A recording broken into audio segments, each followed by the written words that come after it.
Okay, sum number 2 பாருங்க. -5 plus of dash is equal to -100 கொடுத்துருக்காங்க.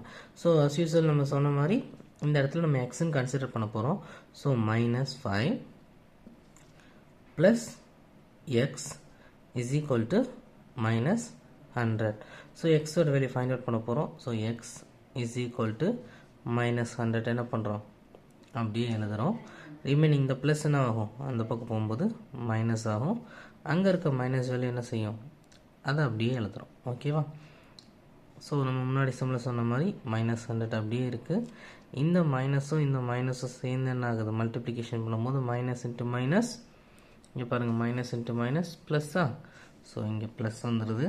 So +5 வேல்யூவாக மாறிடுது. இப்போ நம்ம ஸ்டேட்மெண்ட் பாருங்கள். நம்ம அடிஷன் அண்ட் சப்ராக்ஷனில் பார்த்தோம்ல, ஒரு ப்ளஸ் வேல்யூ ஒரு மைனஸ் வேல்யூ இருந்தால் டிஃப்ரென்ஸ் எடுக்கணும்னு பாருங்கள். ஒரு ப்ளஸ் வேல்யூ இருக்குது, ஒரு மைனஸ் வேல்யூ இருக்குது.